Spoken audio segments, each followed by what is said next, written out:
Europe چاہتا تھا کہ مسلمان ملکوں کے اتحاد کو پارا پارا کیا جائے اور اتحاد کا کوئی ذریعہ باقی نہ رہنے دیا جائے، کیونکہ وہ دیکھ رہے تھے کہ یہ دعوت اتحاد بین المسلمین کا سبب بن سکتی ہے۔ وہ چاہتے تھے کہ مسلمانوں کو تقسیم کر کے استعماری نفوذ کے سلسلے کو آگے بڑھایا جائے، چونکہ مسلمانوں کا تفرقہ ہی اس استعماریت کی اساس تھا۔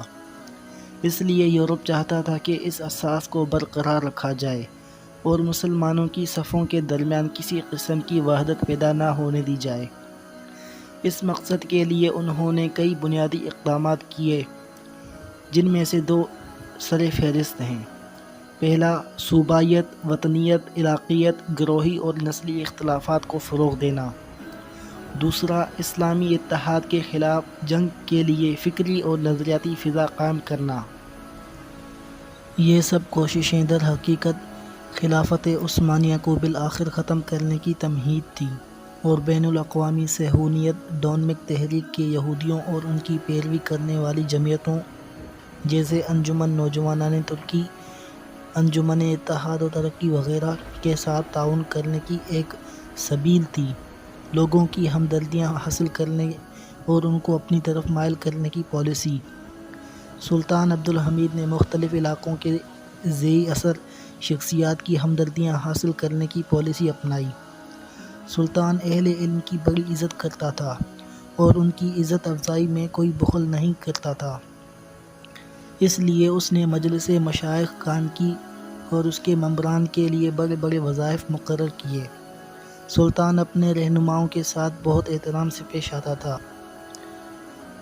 سلطان کے ہاں اہل علم کا بڑا درجہ تھا۔ وہ اہم شخصیات کی ہمدردیاں حاصل کرنا چاہتا تھا تاکہ یہ لوگ اس کی پشت پناہی کریں اور اسلامی اتحاد کی سوچ میں اس کا ساتھ دیں۔ ان اہم شخصیات میں مصطفیٰ کامل پاشا کا نام خاص طور پر قابل ذکر ہے، جن کا تعلق مصر سے تھا۔ سلطان ان نمایاں شخصیات کی خطاؤں سے درگزر کرتے تھے جب انہیں یقین ہو جاتا تھا کہ وہ سلطان سے مخلص ہیں اور اسلامی اتحاد کی سوچ میں اس کی معاونت کر سکتے ہیں اور اس کے خیالات سے اتفاق رکھتے ہیں۔ ایسے لوگوں میں نامک کمال کا نام بہت مشہور ہے۔ سلطان عبدالحمید ان سکولوں کے بعض طلباء کا بھی انتخاب کرتا تھا جو عرب خاندانوں کے بچوں کے لیے قائم کیے گئے تھے، اور ان سکولوں میں پڑھنے والے اکثر طلباء کا تعلق بڑے بڑے خاندانوں سے ہوتا تھا، جن کو اسلامی معاشروں میں بڑی عزت کی نگاہ سے دیکھا جاتا تھا۔ ان کا اثر و رسوخ اسلامی معاشروں پر ان کی گرفت اور ان کی شہرت بہت اچھی ہوتی، اور ان طلباء کے ذریعے سلطان اتحاد بین المسلمین کے خواب کی تعبیر چاہتا تھا۔ آپ نے اس سلسلے کو بڑی وسعت دی۔ بعد میں اسی طرح کے کئی اور اسکولوں کو قائم کیے اور ان اسکولوں میں پڑھنے والے طلباء جن کا تعلق عرب خاندانوں کے علاوہ کرد اور البان خاندانوں سے تھا کا انتخاب کیا اور ان کے ذریعے مختلف عرب قبائل کے امراء اور شیوخ سے رابطے کیے۔ بعض لوگوں کو خطوط لکھے اور بعض کی طرف وفود بھیج کر انہیں اپنے ساتھ ملانے، اسلامی بھائی چارہ کو فروغ دینے اور ان لوگوں کی ہمدردیاں حاصل کرنے کی پوری کوشش کی۔ سلطان جانتا تھا کہ انگریز مسلمانوں کے اتحاد کو پارا پارا کرنے کی کوشش میں ہیں۔ وہ جانتا تھا کہ انگریز کا عرب شیوخ کے ساتھ گہرا جیسے شریف مکہ اور یمن کا شیخ حمید الدین اور شیخ عیسیٰ۔ انگریز کی کوشش تھی کہ ان شیوخ کو دولت عثمانیہ کے خلاف بھڑکایا جائے اور انہیں اس بات پر آمادہ کیا جائے کہ وہ خلیفہ کی اطاعت سے نکلنے کا اعلان کر دیں اور دولت عثمانیہ سے الگ ہو جائیں۔ سلطان عبدالحمید نے انگریز کے منصوبوں اور اس کی خبیث سازشوں کو خاک میں ملانے کے لیے عملی اقدامات کیے۔ انہوں نے ایسے لوگوں پر اپنی گرفت مضبوط کرنے میں کوئی کسر نہ اٹھا رکھی جن کے بارے انہیں شک تھا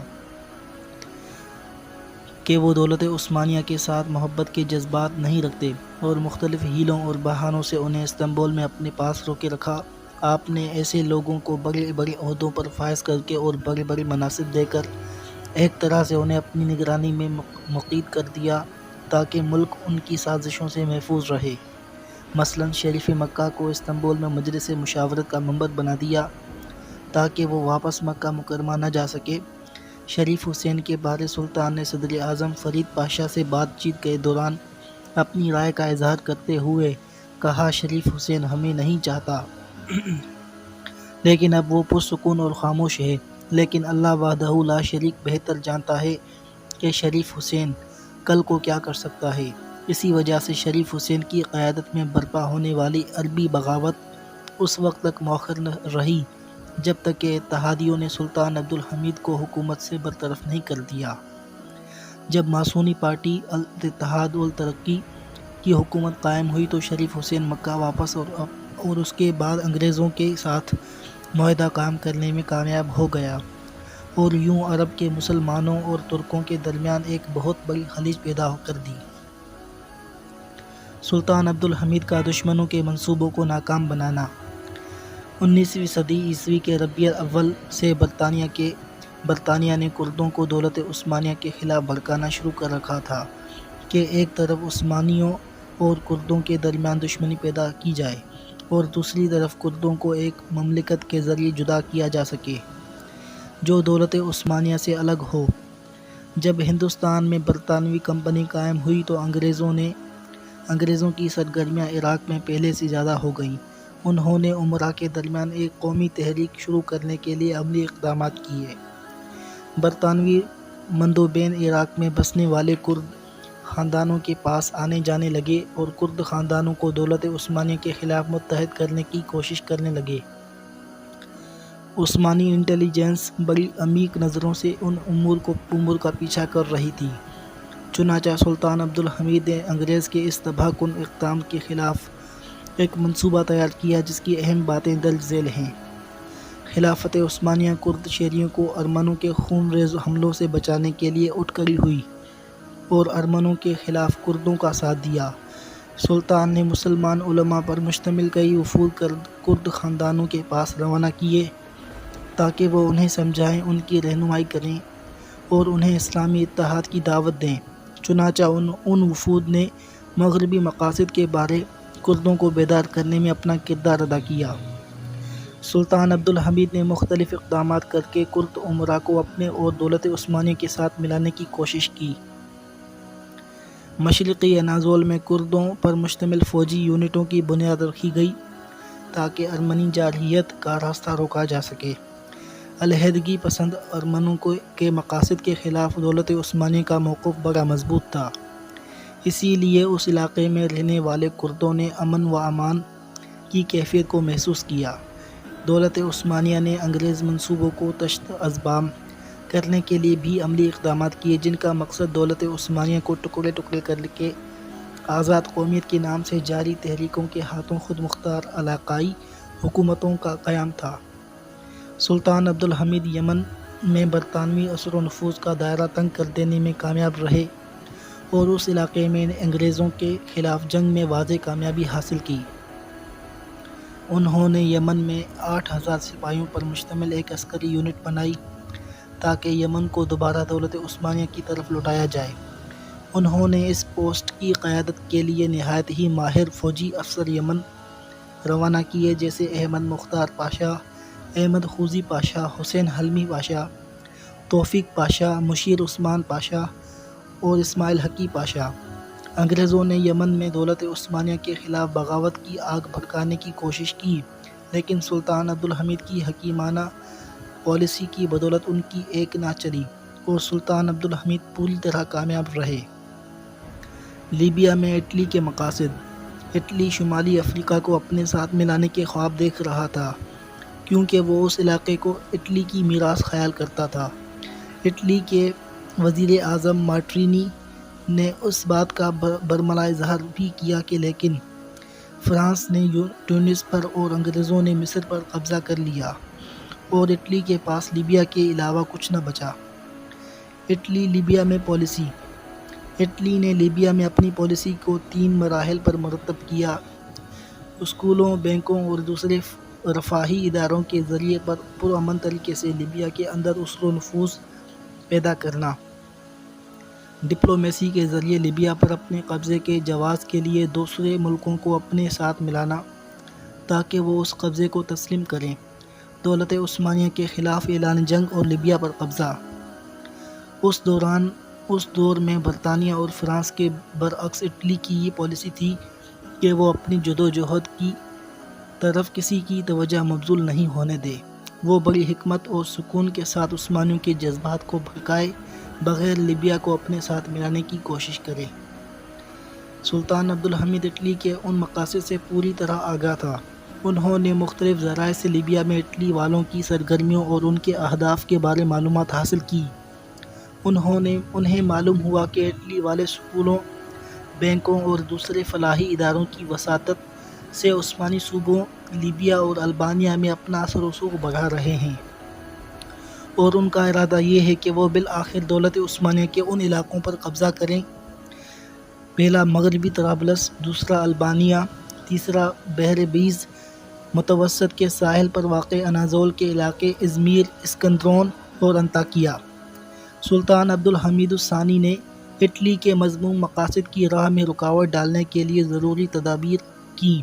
جب انہیں معلوم ہوا کہ اٹلی لیبیا پر مسلح حملہ کرنے والا ہے تو انہوں نے لیبیا میں 15,000 سپاہیوں پر مشتمل اپنی فوجی امداد بھیجی تاکہ لیبیا کا دفاع کیا جا سکے۔ سلطان اٹلی کی جدوجہد کے بارے پوری طرح چوکنا رہا اور وہ ذاتی طور پر اس کی سرگرمیوں کا بنظر غائر جائزہ لیتا رہا، اور روم کے سفر اور والی طرابلس کے ذریعے لیبیا کے بارے مختلف امور کا بذات خود مطالعہ کرتا رہا، جس کی وجہ سے اٹلی والوں کو مجبوراً لیبیا پر قبضہ کرنے میں تاخیر کرنا پڑی، اور ان کا یہ خواب اس وقت تک پورا ہوا جب سلطان عبدالحمید کی برطرفی کے بعد جمعیت الاتحاد اور ترقی کی حکومت آئی۔ انشاءاللہ اس کی تفصیل ہم اس سلسلے کی 7ویں کتاب میں یعنی 7ویں قسط میں بیان کریں گے، جو سنوسی تحریک دعوت و تبلیغ میں اس کے اثرات اور افریقہ میں اس کی جہادی سرگرمیوں کے بارے ہے۔ پورے عالم اسلام میں بڑا شہر تھا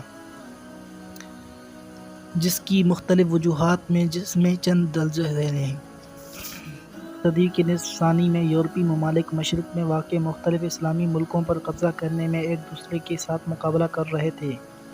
1881 عیسوی میں فرانس نے ٹیونس پر قبضہ کر لیا، 1882 عیسوی میں انگریزوں نے مصر پر قبضہ کر لیا، اور فرانس نے مراکش کے معاملات میں مداخلت شروع کر دی، حتیٰ کہ 1912 میں فرانس نے اس بات کا اعلان کرنے میں کامیاب ہو گیا کہ ان علاقوں پر اس کا بھی حق ہے، لہٰذا ان علاقوں کو ہسپانیہ اور فرانس کے درمیان تقسیم ہونا چاہیے۔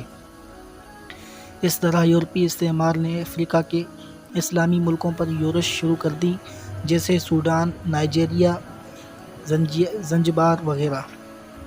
عالم اسلام کے درمیان رابطے اور وسائل نقل و حمل ترقی کر چکے تھے، اور مصر، ترکی، الجزائر، ہندوستان، ایران، وسط ایشیا اور جاوا، انڈونیشیا میں صحافتی تحریک پھیل چکی تھی۔ اخبارات، استعماریت اور عالم اسلام میں یورپی ملکوں کی دلچسپی کے موضوع پر گرما گرم بحث کر رہے تھے۔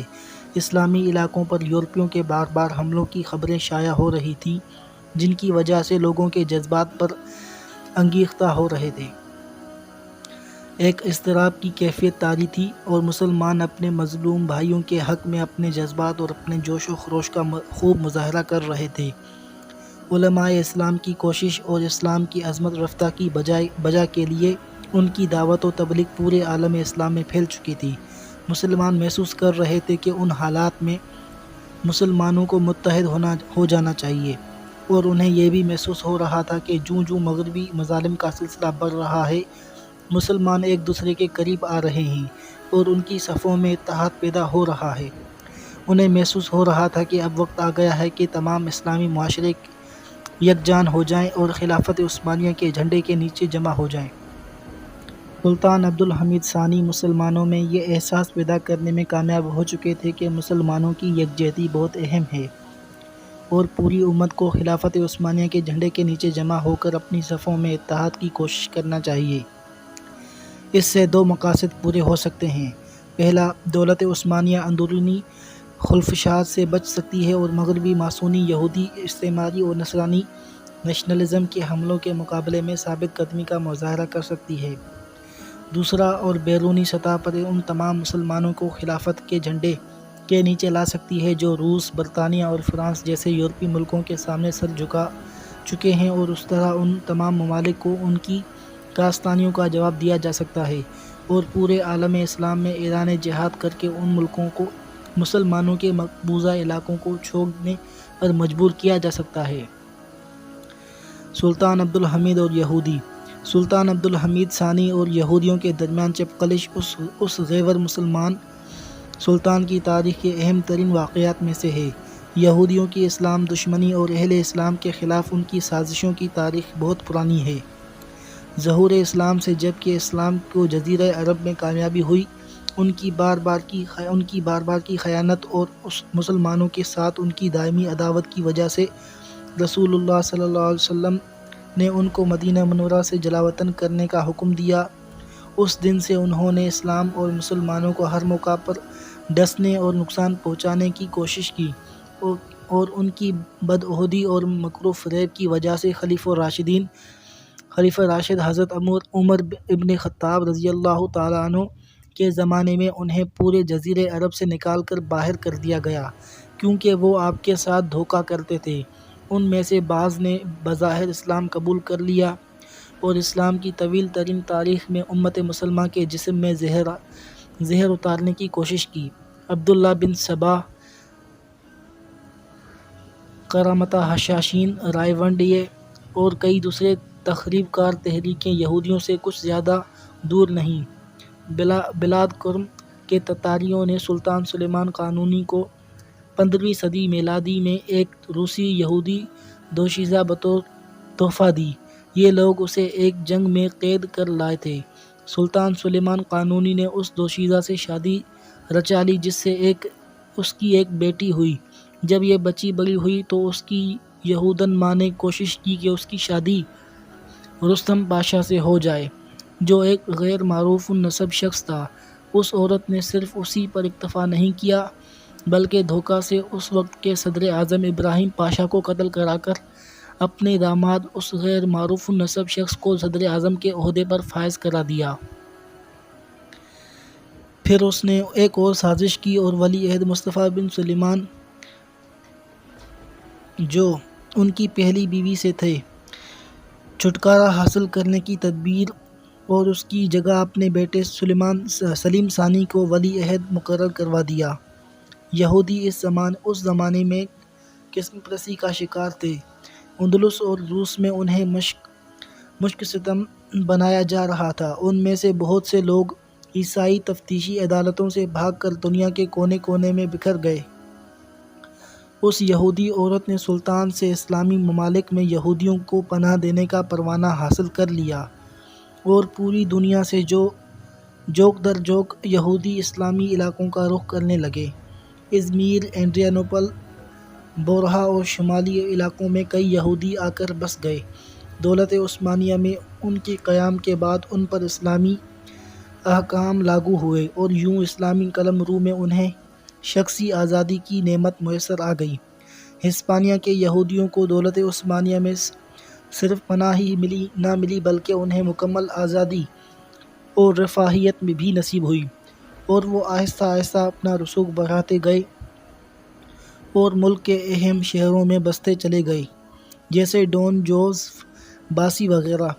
ہسپانیہ کے یہودیوں کو بہت زیادہ خود مختاری حاصل ہو گئی تھی، حتیٰ کہ حاخامین نامی گروہ کے پیشوا کو دینی اور شہری معاملات میں مکمل اختیار حاصل ہو گیا، اور اس کا اقتدار اور اختیار اس حد تک بڑھ گیا کہ اس گروہ کے دینی مراسم اور فیصلوں کی حکومت کی طرف سے تصدیق ہونے لگی، اور انہیں یہودیوں کے خصوصی قوانین کا درجہ دے دیا گیا۔